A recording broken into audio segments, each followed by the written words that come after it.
सलामुन अलैकुम तिब्तुम मुबारकतन तय्यबा रब्बी अऊज़ु बिका मिन हमज़ाति सयातीन व अऊज़ु बिका रब्बी अन यहदुरून सुब्हानका ला इल्म लना इल्ला मा अल्लमतना इन्नका अंतल अलीमुल हकीम सुब्हान रब्बिका रब्बिल इज्जति अम्मा यासिफून व सलामुन अलल मुरसलीन वल्हम्दुलिल्लाहि रब्बिल आलमीन। रब्बि इश्रह ली सदरी वयस्सिर ली अमरी वहलुल उक़दतम मिन लिसानी यफ़क़हू क़ौली रब्बी जिदनी इल्मन। আলহামদুলিল্লাহ। প্ৰিয় দৰ্শকবৃন্দ, মহান আল্লাহৰ ওচৰত আমি অগণন কৃতজ্ঞতা জ্ঞাপন কৰিছোঁ, যেহেতু ইতিমধ্যে ধাৰাবাহিকভাৱে আমি চলাই অহা এই কোৰআন মজিদৰ অসমীয়া অনুবাদ ও চৰ্চাৰ ধাৰাবাহিকতাৰ শিতানত আল্লাহ সুবহানাহু ওয়া তাআলাই আমাক আজি আনি ৩১৭ নং খণ্ডত উপনীত কৰাইছে। গতিকে প্ৰিয় দৰ্শকবৃন্দ, প্ৰতিদিনৰ দৰে আজিও আমি আপোনালোক সকলোকে জাতি ধৰ্ম বৰ্ণ নিৰ্বিশেষে আমন্ত্ৰণ জনাইছোঁ আল্লাহৰ দ্বাৰা নাজিলকৃত এই বিস্ময়কৰ মহাগ্ৰন্থ আল কুৰআনৰ মাজলৈ। আলহামদুলিল্লাহ, আমাৰ তিলাওয়াতৰ ধাৰাবাহিকতাত বৰ্তমান আমি আছোঁ কোৰআন মজিদৰ ২৩ নং সূৰা আল মুমিনৰ ৯ নং আয়াত ইতিমধ্যে আমি যোৱাটো খণ্ডত সমাপ্ত কৰিছোঁ। গতিকে ইনশাআল্লাহ আমাৰ আজিৰ তিলাওয়াতৰ ধাৰাবাহিকতা আমি আৰম্ভ কৰিব লৈছোঁ ২৩ নং সূৰা আল মুমিনৰ ১০ নং আয়াতৰ পৰা। বিসমিল্লাহিৰ ৰহমানিৰ ৰহিম। উলাইকা হুমুল ৱাৰিছুন। উলাইকা এই সকলে, হুম এই সকলে, সেই সকল লোক, আল ৱাৰিছুন যিসকল উত্তৰাধিকাৰী হ'ব। কিহৰ উত্তৰাধিকাৰী? পৰৱৰ্তী আয়াতত কৈছে আল্লাযিনা, যিসকল ইয়াৰিছুনাল ফিৰদৌছি, যিসকলে ফিৰদৌছৰ উত্তৰাধিকাৰী হ'ব, অৰ্থাৎ জান্নাতুল ফিৰদৌছৰ এইসকল উত্তৰাধিকাৰী হ'ব। হুম ফিহা খালিদুন, ইহঁত তাত অনন্ত কালৰ বাবে থাকিব। এতিয়া প্ৰিয় দৰ্শকবৃন্দ, সূৰাতুল আল মুমিনৰ এই 11টি আয়াতে আমাক স্পষ্ট কৰি দিছে প্ৰকৃততে জান্নাতুল ফিৰদৌছত কোন সকল লোক থাকিব পাৰিব বা কোন তাৰ উত্তৰাধিকাৰী হ'ব। পৃথিৱীত থাকোঁতে তেওঁলোকৰ গুণাগুণ কি হ'ব লাগিব, খুব চমুকৈ সংক্ষেপে মহান আল্লাহে এই সূৰাটোৰ আৰম্ভণিৰে পৰা আমাক কৈছে যে সেইসকলেই প্ৰকৃততে সফল ব্যক্তি, যিসকলে তেওঁলোকৰ আদেশ নিষেধসমূহ পালনৰ ক্ষেত্ৰত খুব ভীতিগ্ৰস্ত, খুব ভয় খাই থাকে। ভয়ে ভয়ে তেওঁলোকে আল্লাহৰ আদেশ নিষেধসমূহ বাস্তৱায়ন কৰে, কিজানিবা ক'ৰবাত কিবা ভুল হ'ব পাৰে। তাৰ আমি তথ্য যোৱাকালি সূৰা আল বাকাৰাৰ অন্তিম আয়াতৰ পৰা আমি আপোনালোকক দাঙি ধৰিছিলোঁ। গতিকে এতিয়া আমি সামগ্ৰিকভাৱে এই 11টি আয়াতত আমি চাব বিচাৰিছোঁ যে জান্নাতুল ফিৰদৌছৰ প্ৰকৃততে উত্তৰাধিকাৰী কোন হ'ব। সফল ব্যক্তিসকল হ'ব, যিসকলে তেওঁলোকৰ আদেশ নিষেধ বাস্তৱায়ন অনুশীলনৰ ক্ষেত্ৰত যথেষ্ট ভীতিগ্ৰস্ত, ভয়ে ভয়ে খুব সাৱধানে, খুব নীতিসংগতভাৱে হাম্বলি কৰি থাকে। আৰু সেই লোকসকল প্ৰকৃততে অলাগতিয়াল কথা বতৰা, অলাগতিয়াল যিকোনো কামৰ পৰা সদায় বিৰত থাকে, মুখ ফিৰাই থাকে। আৰু সেই লোকসকলে তেওঁলোকৰ নিজ পৰিশুদ্ধিৰ বাবে অহৰহ পৃথিৱীত থাকোঁতে কাম কৰে। তেওঁলোকে লিজাকাতি ফাইলুন, যোৱাকালি আমি কৈছিলোঁ পৰিশুদ্ধি, বহুবাৰ কৈছোঁ পৰিশুদ্ধি কোৰআন ভিত্তিক।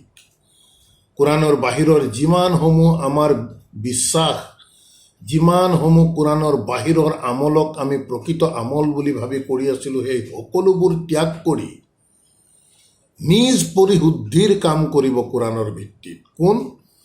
জান্নাতুল ফিৰদৌছৰ কোন অধিবাসী হ'ব তেওঁলোকৰ বিষয়ে আল্লাহে কৈছে। তাৰপিছত কৈছে তেওঁলোকৰ যিসকল জান্নাতুল ফিৰদৌছৰ অধিবাসী তেওঁলোকে নিজ লজ্জাস্থান প্ৰাইভেট পাৰ্টছসমূহ খুব সংৰক্ষিত কৰি ৰাখে, এক্সেপ্ট তেওঁলোকৰ পত্নী আৰু অধিকাৰৰ অধীনত থকা দাসীসকলৰ বাদে তেওঁলোকে আনৰ পৰা কেতিয়াও এনেধৰণৰ শাৰীৰিক সম্বন্ধৰ আশা নকৰে।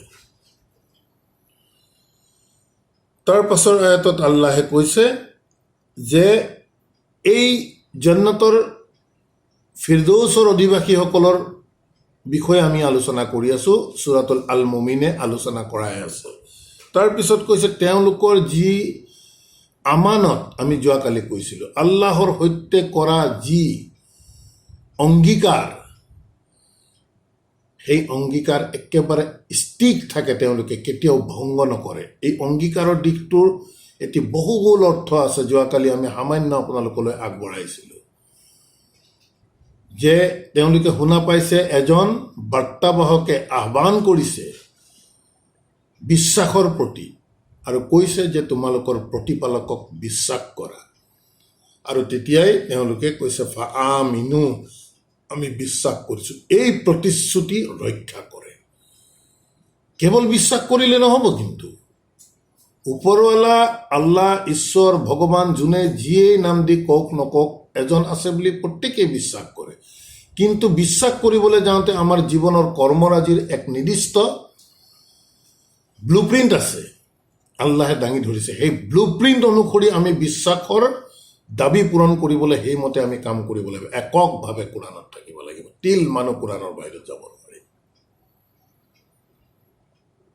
আৰু পুনৰ কৈছে সেই লোকসকলে তেওঁলোকৰ সালাৱাতিহিম ইউহাফিজুন, তেওঁলোকৰ যি আদেশ নিষেধ, কৰণীয় অনুশীলন, এইবোৰ যথেষ্টভাৱে নিজেই সংৰক্ষিত কৰি ৰাখে, খুব নীতিগতভাৱে কৰে। গতিকে এনেধৰণৰ চৰিত্ৰসমূহ আল্লাহে সূৰা আল মুমিনত উল্লেখ কৰি কৈছে এনেধৰণৰ চৰিত্ৰৰ অধিবাসী যিসকল লোক হ'ব তেওঁলোকে প্ৰকৃততে জান্নাতুল ফিৰদৌছৰ উত্তৰাধিকাৰী হোৱাৰ বাবে যোগ্য হ'ব সেইদিনাখন, আৰু তাত তেওঁলোক অনন্ত কালৰ বাবে থাকিব। তাৰ পাছৰ আয়াতত আল্লাহে কৈছে ওয়ালাকাদ খালাকনাল ইনসানা মিন সুলালাতিম মিন তিন, প্ৰসংগ সলনি কৰিছে 11 নং আয়াতৰ পৰা। মানৱ সৃষ্টিৰ মেকানিজিম আল্লাহে এতিয়া বৰ্ণনা কৰিবলৈ লৈছে। ইয়াত আগতেও কৈছে, এতিয়া পুনৰ পুনৰাবৃত্তি কৰিছে।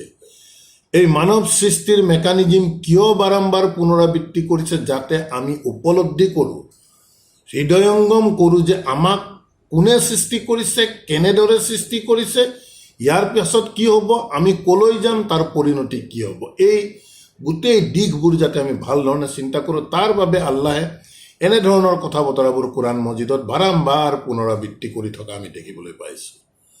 এই আয়াতত আল্লাহে কৈছে ওয়ালাকাদ খালাকনাল ইনসানা, আৰু নিশ্চিতভাৱে খালাকনা, আমি সৃষ্টি কৰিছোঁ, আল ইনসানা, মানুহ জাতিক, মিন সুলালাতিম মিন তিন, মাটিৰ উপাদানসমূহৰ পৰা আমি মানুহ সৃষ্টি কৰিছোঁ। আল্লাহে কৈছে সুলালাতিম, উপাদানসমূহ, মিন তিন, মাটিৰ উপাদানসমূহৰ পৰা মানুহক সৃষ্টি কৰিছোঁ।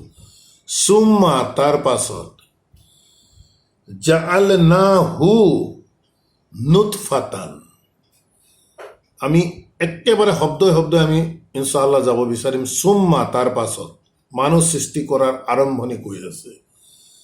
জাআলনাহু নুতফাতান, তাক আমি কৰি দিছোঁ নুতফাতান। এতিয়া নুতফাতান শব্দ বুলি কোৱাৰ লগে লগে সাধাৰণতে এটোপাল বীৰ্য বুলি অনুবাদ হৈ আছে। আল্টিমেট বীৰ্য হয়, কিন্তু মানুহ ৰিপ্ৰডাকশ্যনৰ যি ছিষ্টেম থাকে, আমি প্ৰত্যেকেই জানো যে পুৰুষ মহিলাৰ শুক্ৰাণু আৰু ডিম্বাণু এই দুয়োটা লগ হৈ ফিউজ হৈ জাইগত, ফাৰ্টিলাইজড এগ আমি যাক কওঁ জাইগত ফৰ্ম কৰে, সেই জাইগতৰ পৰাহে প্ৰকৃততে মানুহ ক্ৰমান্বয়ে সৃষ্টি হোৱাৰ দিশলৈ আগবাঢ়ে।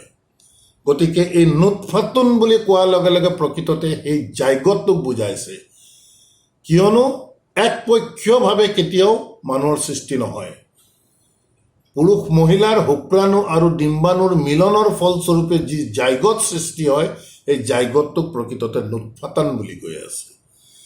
গতিকে আল্লাহে কৈছে তাৰপিছত জাআলনাহু, আমি তাক কৰি দিছো নুতফাতান, এটি জাইগত, ফি কাৰাৰিম মাকিন, এক সুৰক্ষিত স্থানত, অৰ্থাৎ মাতৃগৰ্ভৰ ভিতৰৰ সুৰক্ষিত স্থানত সেই জাইগতক অৱস্থান কৰাইছে আল্লাহে। সুম্মা, তাৰ পাছত, খালাকনা নুতফাতান, তাৰ পাছত খালাকনা, আমি সৃষ্টি কৰিছো নুতফাতান, সেই জাইগতটোক, আলাকাতান, এটি যোগ সদৃশ অস্তিত্বলৈ, লিজ লাইক সাবষ্টেন্স, যোগ সদৃশ এটি, সেই জাইগতটোক পৰৱৰ্তী অৱস্থানটো এটি যোগ সদৃশ অৱস্থালৈ পৰিণত কৰে। ফা, তাৰ পাছত খালাকনাল আলাকাতা,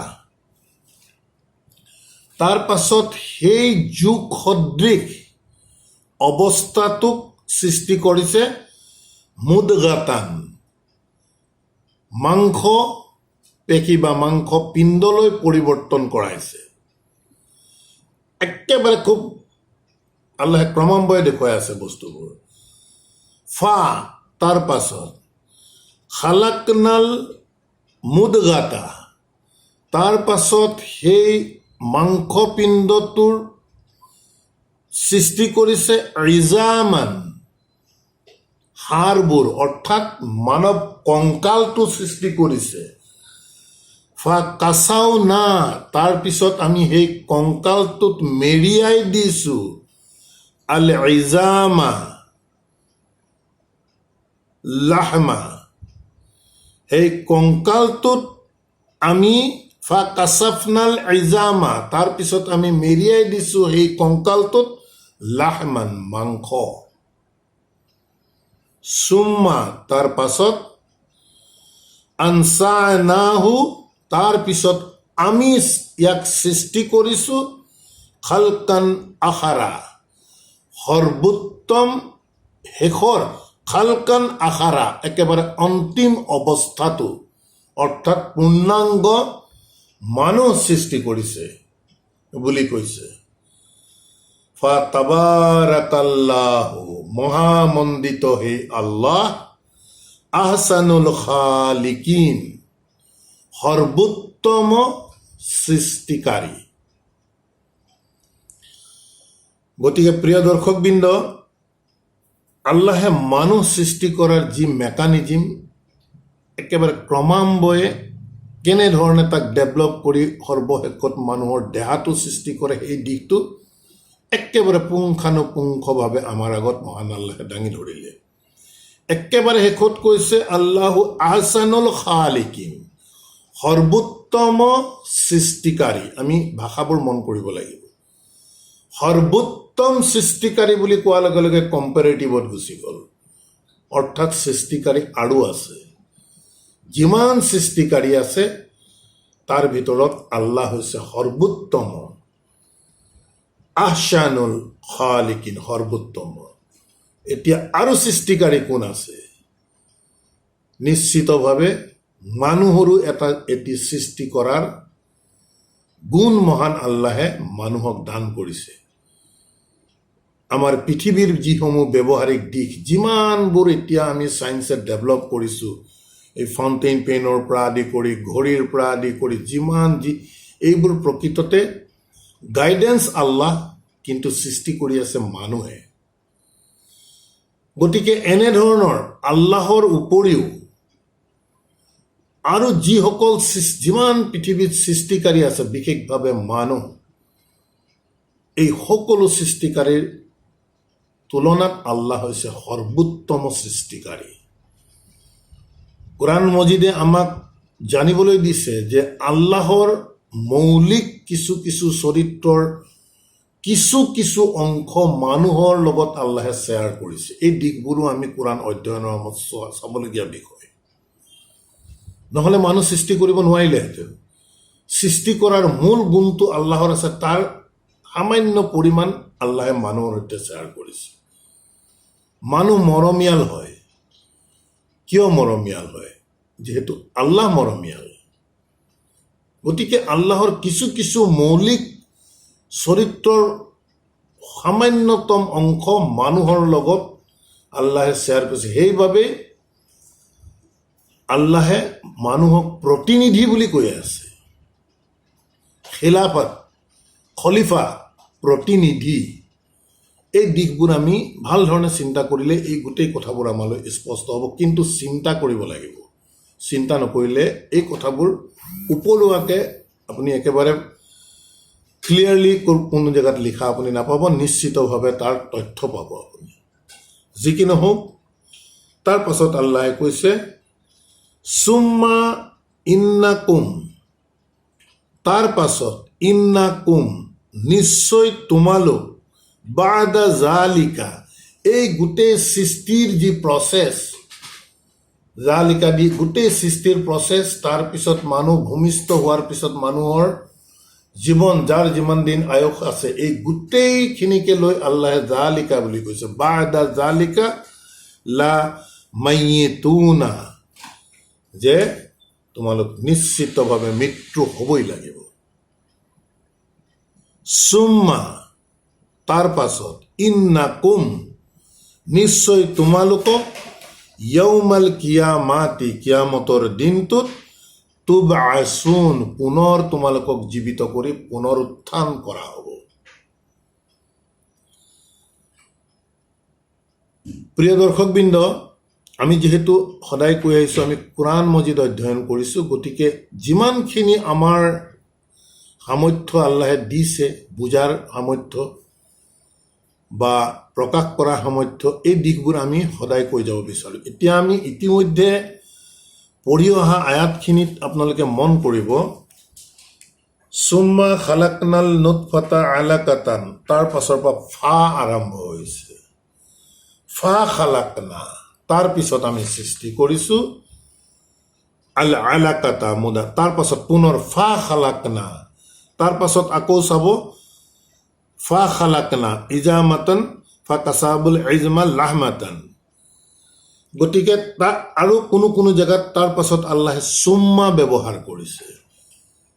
শাব্দিক অৰ্থ ফাও তাৰ পাছত বুজায়, সুম্মায়ো তাৰ পাছত বুজায়। এতিয়া আমি ক'ত ফা ব্যৱহাৰ কৰিব লাগিব, ক'ত সুম্মা ব্যৱহাৰ কৰিব লাগিব, এই দিশটো আমি চাব লাগিব। ইয়াৰ পৰা সময়ৰ ব্যৱধান যেতিয়া কম হ'ব, কম সময়ৰ ব্যৱধানৰ মাজে মাজে যেতিয়া আল্লাহে পৰিৱৰ্তনৰ কথা ক'ব, তাত সদায় ফা ব্যৱহাৰ হয়।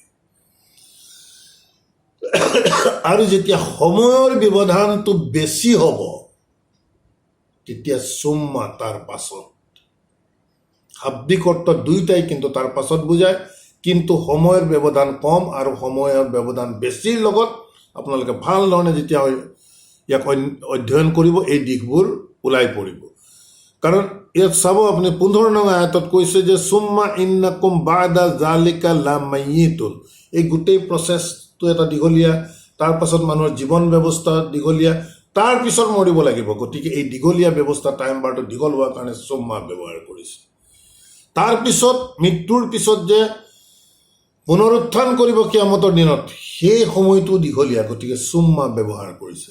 কিন্তু আগৰবোৰত য'ত য'ত ফা ব্যৱহাৰ কৰিছে, মাতৃগৰ্ভৰ পৰিৱৰ্তনসমূহ, সেই টাইম লিমিটটো কম, এমাহ 2 মাহ বা 15 দিন এনেকুৱা ধৰণত চেঞ্জিংবোৰ আহে। গতিকে তাত চাব ফা ব্যৱহাৰ কৰিছে। গতিকে এই দিশবোৰো আমি কোৰআন মজিদ অধ্যয়নৰ সময়ত আমি প্ৰাথমিক কথাবোৰ যদি চাই যাওঁ, কোৰআন মজিদ আৰবীৰ পৰা বুজাত আমাৰ ইনশাআল্লাহ যথেষ্ট সহায়ক হ'ব।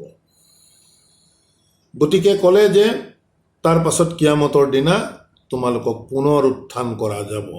16 নং আয়াত। 17 নং আয়াতত আল্লাহে কৈছে ওয়ালাকাদ খালাকনা ফাওকাকুম, আৰু নিশ্চয় ইতিমধ্যে খালাকনা আমি সৃষ্টি কৰিছো ফাওকাকুম তোমালোকৰ ওপৰত সাবা তৰাইকা, শাব্দিক দিশৰ পৰা তৰাইকা মিন্স পথবোৰ, 7টা পথ তোমালোকৰ ওপৰত আমি সৃষ্টি কৰিছো।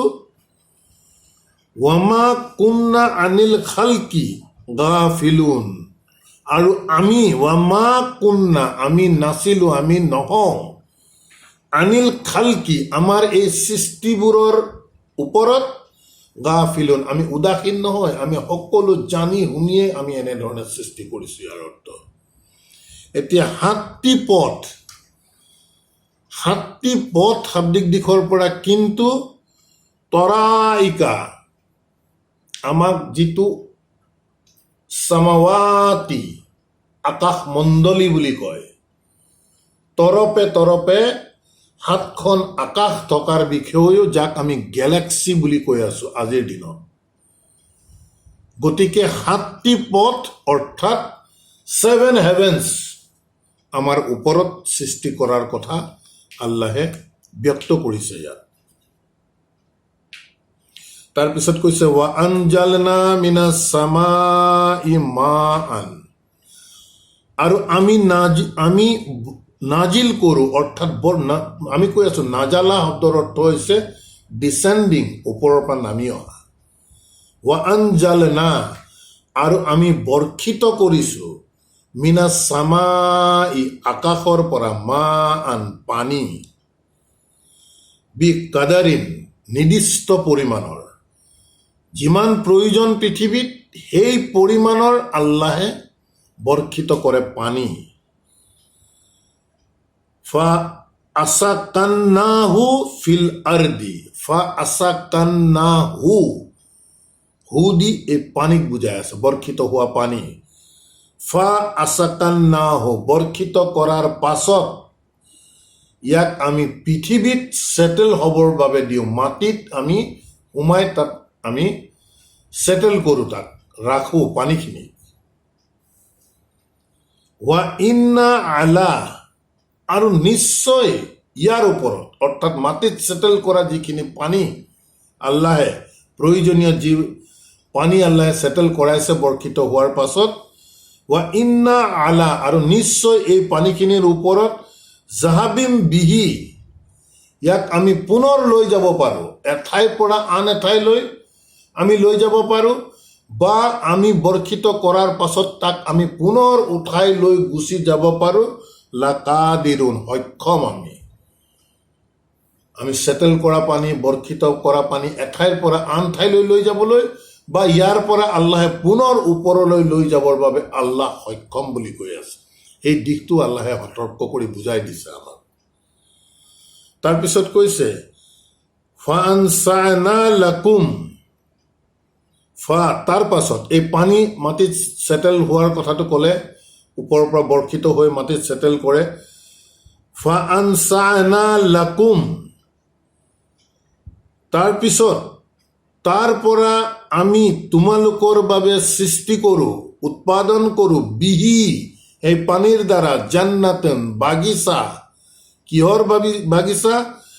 মিন নাখিলিন খেজুৰৰ বাগিচা, ওয়া আনাবিন আঙুৰৰ বাগিচা,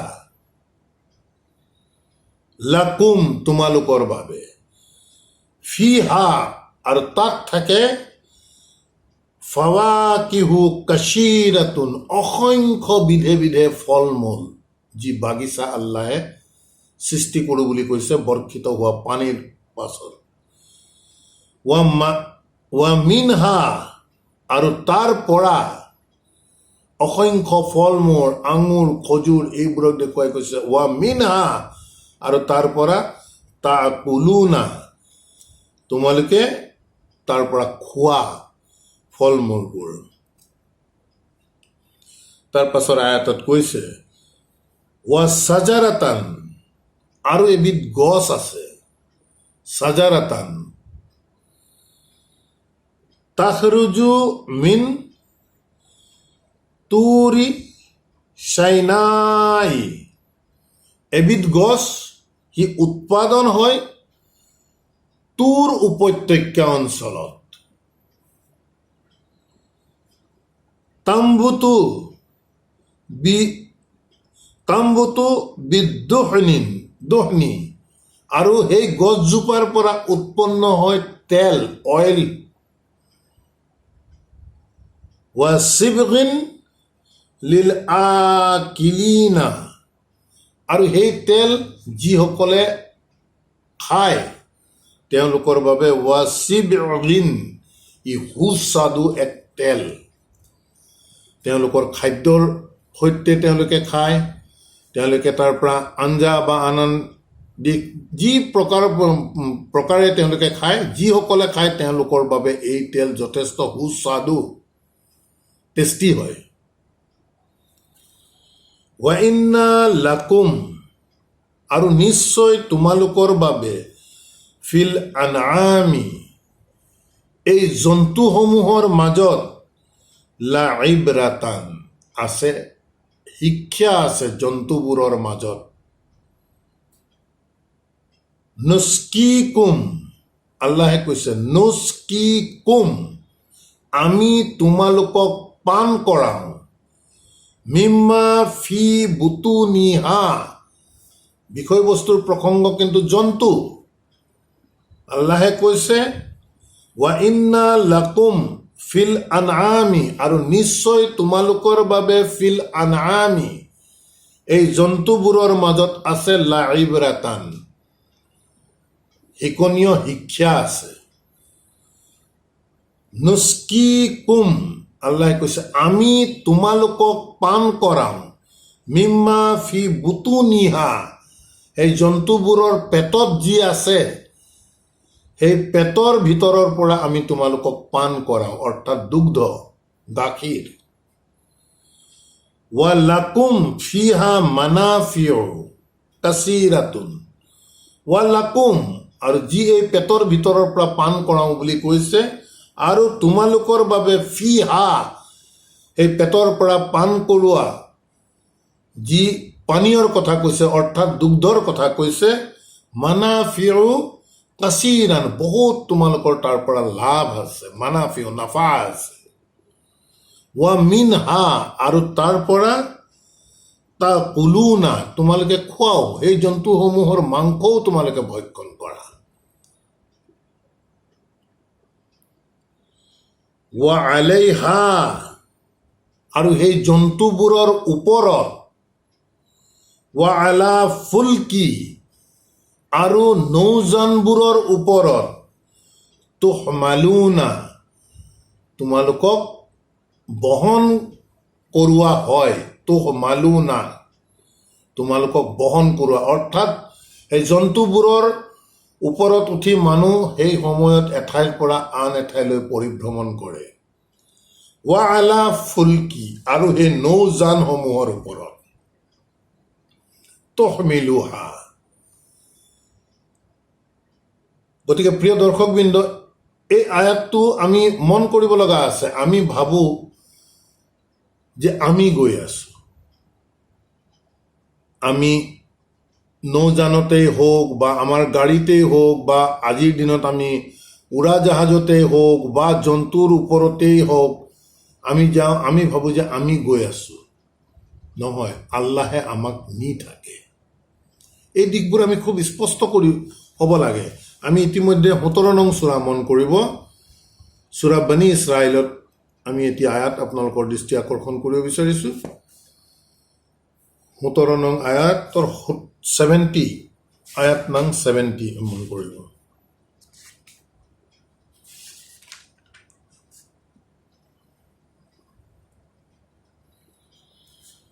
আয়াতটো ওয়ালাকাদ কাৰ্ৰামনা বনি আদামা, আৰু নিশ্চয় আমি আদম সন্তানসকলক যথেষ্ট সন্মানিত এক অৱস্থাত দিছোঁ। কাৰ্ৰামনা, সন্মান। ৱা হামালনাহুম, মন কৰিব, আৰু হামাল না হুম, না দি আল্লাহে বুজাইছে আমি, হুম বুলি বুজাইছে সিহঁতক, অৰ্থাৎ আদম সন্তানক। ৱা হামাল না হুম, আৰু আমি সিহঁতক কঢ়িয়াই নিওঁ, ফিল বাৰ্ৰি ৱাল বাহৰি, এই স্থল পথত আৰু জলপথত। পিছৰখিনি আমি আৰু চৰ্চালৈ নাযাওঁ, ইমানতে স্পষ্ট প্ৰকাশ পাইছে এই শব্দটোৰ পৰা, ৱা হামাল না হু, আল্লাহে কৈছে আমি সিহঁতক কঢ়িয়াই নিওঁ। গতিকে আল মুমিনৰ 22 নং আয়াতত যি কৈছে যে ৱা আলাইহা, আৰু সেই জন্তুসমূহৰ ওপৰত, ৱা আলা ফুলকি, আৰু নৌজানসমূহত, তুহমালুনা, তোমালোকক বহন কৰোৱা হয়।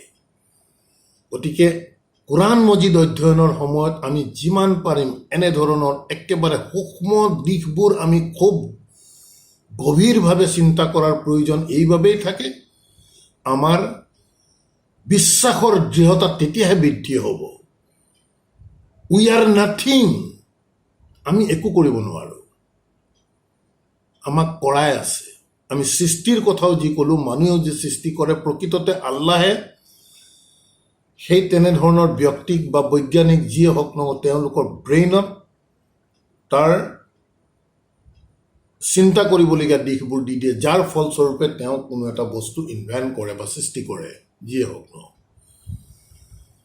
গতিকে এই আমি যে পৰিভ্ৰমণ কৰোঁ এঠাইৰ পৰা আন ঠাইলৈ, দেশ বিদেশ আমি ফ্লাই কৰোঁ, নৌজানত আমি যাওঁ দেশ বিদেশলৈ, এই গোটেই দিশবোৰ আমি দৈনিক আমাৰ যি গাড়ীত আমি ঘূৰা ঘূৰি কৰোঁ, বাইকত ঘূৰা ঘূৰি কৰোঁ, বা চাইকেল লৈ ঘূৰা ঘূৰি কৰোঁ, বা খোজকাঢ়ি ঘূৰা ঘূৰি কৰোঁ, স্থল আৰু জলপথ, এই গোটেইবোৰত প্ৰকৃততে আল্লাহে কৈছে আমি সিহঁতক বহন কৰি লৈ যাওঁ। গতিকে আলহামদুলিল্লাহ, প্ৰিয় দৰ্শকবৃন্দ, যথেষ্ট গধুৰ গধুৰ আয়াতৰ মাজত আমি সোমাই পৰিছোঁ। গতিকে আমি আশা ৰাখিম যাতে প্ৰত্যেকেই খুব গভীৰতাৰে প্ৰতিটো আয়াত চিন্তা চৰ্চা কৰি বুজাৰ চেষ্টা কৰোঁ আহক প্ৰত্যেকেই। আৰু ইনশাআল্লাহ এই ক্ষেত্ৰত নিশ্চিতভাৱে আমাক মূল শিক্ষা কিন্তু আমি সদায় জানিব, আল্লাহৰ বাদে বেলেগে কেতিয়াও দিব নোৱাৰে। আৰ ৰহমান আল্লামাল কুৰআন, তেখেতেই প্ৰকৃততে কোৰাণৰ জ্ঞান দিয়ে। মানুহে ইজনে সিজনক আমি সহায় কৰিব পাৰোঁ, বুজৰ বিনিময় কৰিব পাৰোঁ, কিন্তু মূল বুজ, মূল শিক্ষা দিয়াৰ মালিক আল্লাহ সুবহানাহু তাআলা, কোৰাণ মজিদ, বেলেগ কাৰো ক্ষমতা নাই। এই দিশবোৰো আমি বিশ্বাস সহকাৰে আমি ভিতৰত সোমোৱাই ল'ব লাগিব। যি কি নহওক, আলহামদুলিল্লাহ, প্ৰিয় দৰ্শকবৃন্দ, আমাৰ আজিৰ এই অনুবাদ চৰ্চাৰ ধাৰাবাহিকতা আমি ইমানতে সমাপ্ত কৰিব বিচাৰিছোঁ। ইনশাআল্লাহ পৰৱৰ্তী খণ্ডত পৰৱৰ্তী আয়াতৰ পৰা আমি আগবাঢ়ি যোৱাৰ চেষ্টা কৰিম। ৰাব্বানা আমান্না বিমা আনজালতা ওয়াত্তাবা'নাৰ ৰাসূল ফাকতুবনা মা'আস শাহিদিন ওয়া মা আলাইনা ইল্লাল বালাগ ওয়া মা তাওফীক ইল্লা বিল্লাহ। সালামুন আলাইকুম।